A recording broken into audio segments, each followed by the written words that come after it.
Good day po. So dito tuturo ko naman po paano naman po magpa-reserve sa isang event place. Okay, so kunin lang po, gamit lamang po ang Messenger at ito pong blank area. So dito po natin makikita yung lahat ng nagpa-reserve. So ito yung ating PC, ito yung ating spreadsheet. So kunin ko na po yung ating Messenger. Ito po. So, example po, yan na. Welcome po, Juan Events Play. So, meron po tayo dito mga choices. Make reservation, check booking, size and inclusion, then contact us. So, dito muna tayo sa check bookings. Yan. So, ang purpose naman po nito para lang makita natin yung date kung available. So, gamit lang din yung Messenger, makikita natin. So, example, ang date na gusto natin ay para sa this week. So, check natin yung this week.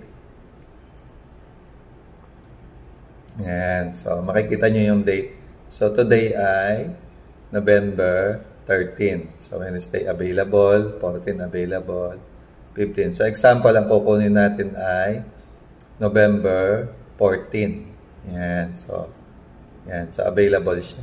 So, mag-make reservation na tayo. Ay, sorry. Make reservation. Yan. Yan. So, click natin itong make reservation. Okay, na-check nyo na po ba kung available po ang date ng inyong event? Yes, available. Okay, company event or personal. So, company. Name po inyong company. Example, Digits World.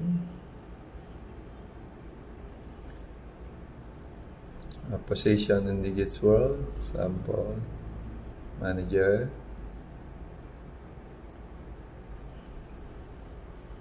Address, 12. Malawin. Taan. Yan. Okay, tungkol saan po ang event? So, birthday, conference, corporate party, team building. So, dito tayo sa team building. Okay, so part ng venue na gusto pong i-rent. So, napakita rin dito kung ano yung gusto nyo pong part ng pinaparent ng. Okay, so click ko lang po itong whole venue. Okay, gaano katagal po gustong i-renta ang whole venue? Okay, so meron tayong 1 day. So, mapansin nyo, sinasabi nyo na rin yung price niya. So, 1 day tayo. Okay, meron to po ba tayong need na additional equipment na gustong i-request? Example, none. Okay, so meron na po ba tayong VIP guest? So, example, kasama natin si, okay, ang natin kasama natin example ay si, okay, malay mo, Mayor Sanchez. Yan. Okay, estimated guest, total number of guests, so example, nasa 20.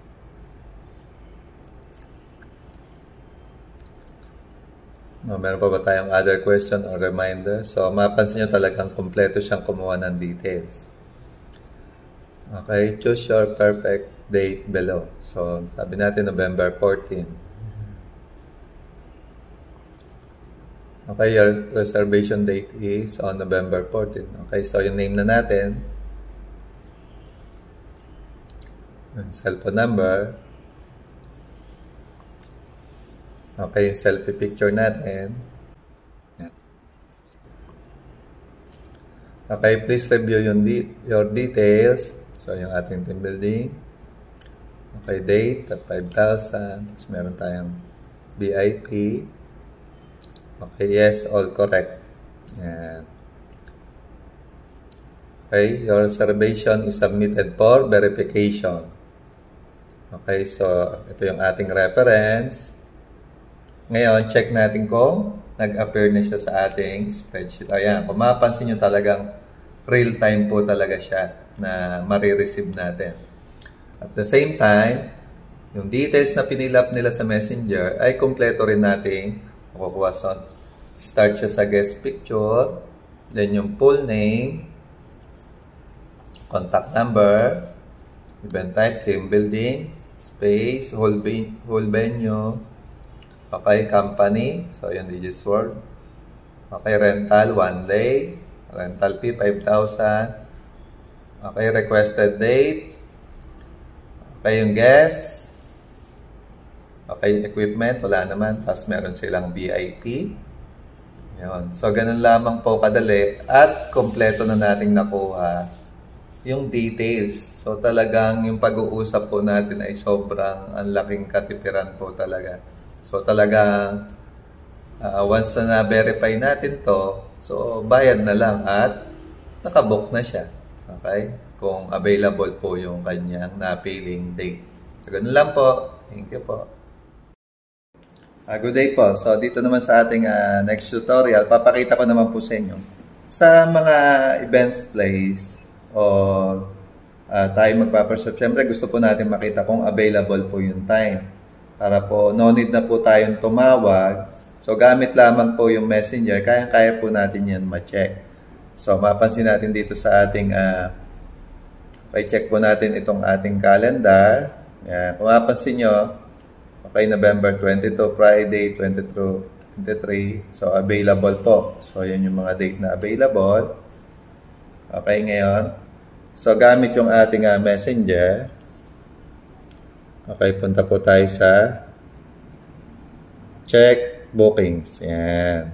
So, gamit po yan. Madalis po natin ma-check. So, check po natin yung this week kung ano po yung mga available na date. Yan. So, napakabilis po. Kita po agad natin. So, November 22, 23. So, sila po yung available. Yan. Okay. So, talagang lahat po ng this week ay available. So, ngayon, try po natin magpa-reserve. So, check po natin. So, mag-make na po tayo ng reservation. So, bilisan lang po natin para makita natin yung result.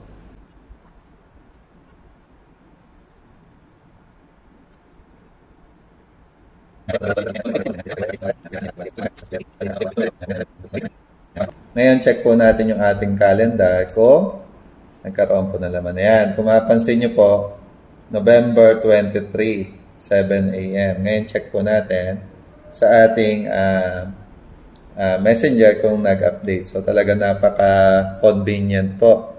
Okay, so check po natin sa ating messenger. Type ko lang po yung code. WN. Okay, so ngayon check natin yung booking. So, dapat lumitaw na po tayo sa November 23.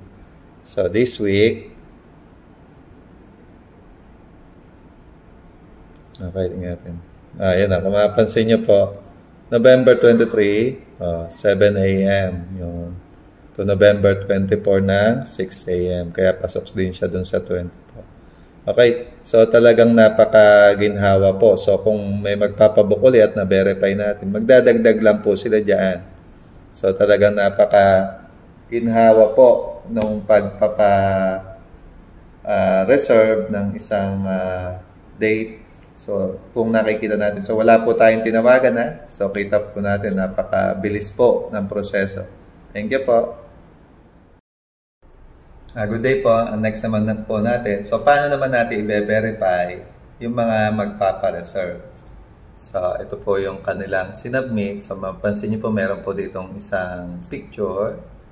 So, kung meron pa nag-submit na iba, mapupunta lang sila sa baba. So, makapapansin nyo po ay first come, first serve po talaga. Kung sino nasa unahan, ay siya yung unang nag-submit. Okay, kung 10 sila, makikita rin natin dyan 10. Okay. So, ito yung kanyang mga details. So, talagang kompleto po yan. Ngayon, hanapin lang po natin yung reference. So, yan ay nasa dulo. Yan, yung kulay green. And then, select lang po natin yung reference at click po natin itong button. Pagka-click natin itong button, so, dadala niya tayo sa verification form. So, ito yung picture ng nag-submit at yung kanyang name. Then, ito yung ating form. So, itong mga red area, ito po yung mga kailangan natin pilapan. So, double check lang po natin yung mga details kung tama. So, wala naman siyang equipment. So, 0 lang.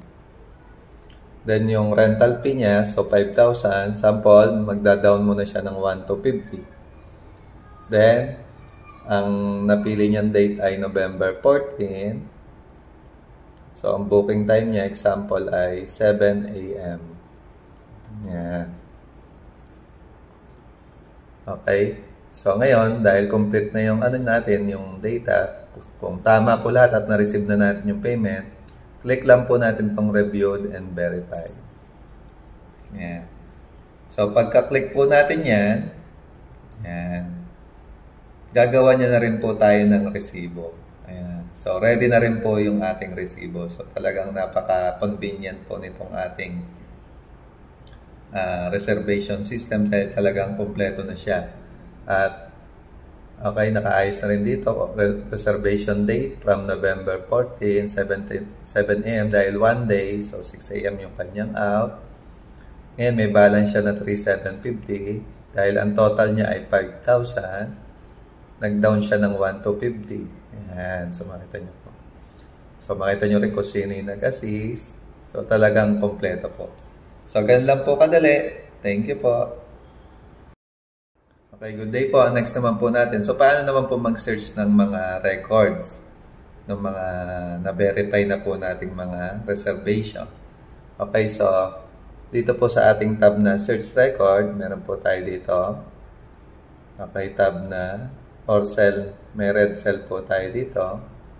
So, example type ko lang po ay Sunny. Yan. So, mapansin nyo meron pong drop down ng lahat ng may word na Sunny. Yan. Okay. Ngayon, yung tinype natin kanina ay team building. So, yan po yung ginawa natin kanina. So, yan, team building. So, meron na pong 3 team building na nag-submit.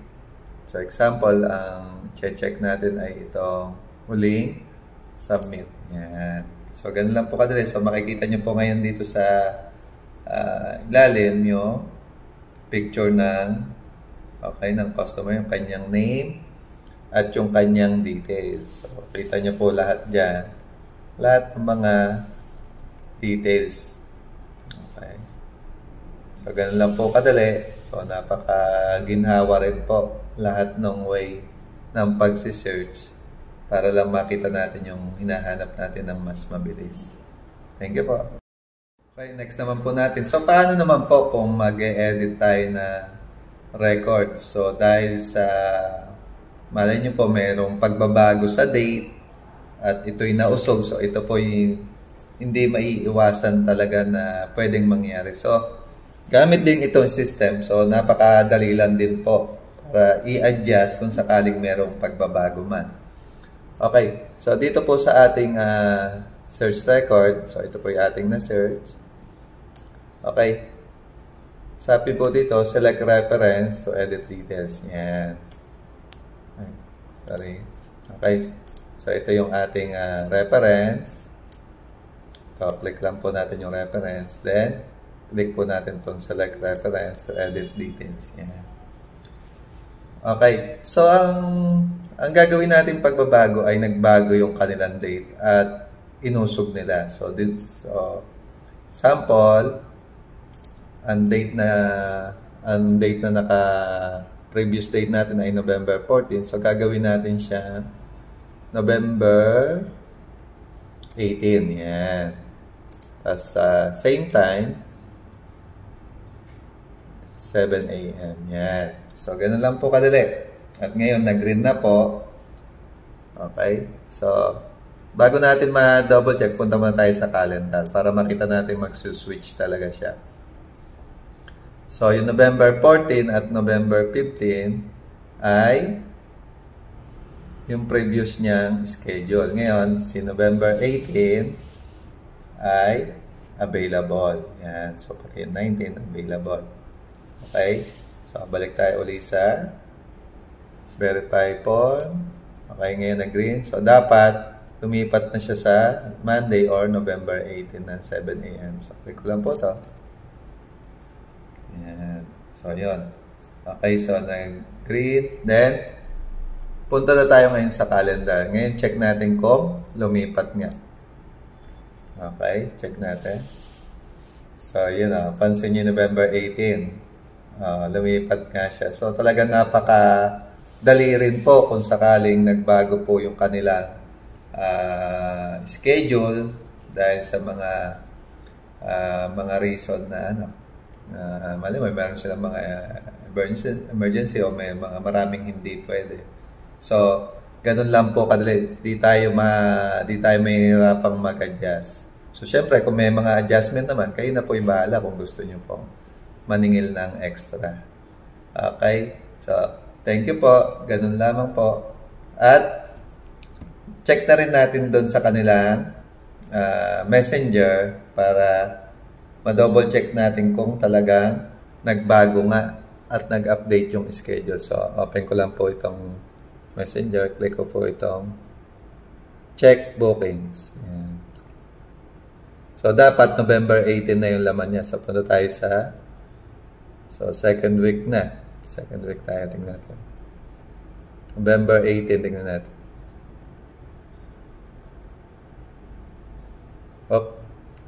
Ano pala, punta tayo sa this week. November 20 pala i-start. So, sa this week tayo. Yan. So, yun o. Nawala na yung November 14 at 15. So, yun na yung. Namipat na siya sa 18 and 19. So, talagang real time po talaga lahat once na nag-edit tayo. So, ganun lang po kadali. Thank you po. Okay, next naman po natin. So, paano naman kung gusto natin pa-stop yung reservation? So, example, tayo po ay close o holiday. So, pwede naman po natin i-close. Gamit lamang din yung messenger ay madali po natin ma-close yung pagsasubmit. Okay? So, chat lang po natin. So, example. So, ito yung ating messenger. So, ito ay messenger na authorized person. So, syempre,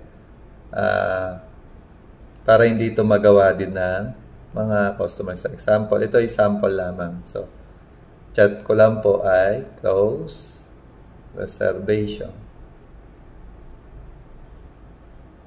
Yan. Okay, so reason daw po bakit mag-close. So, reason natin ay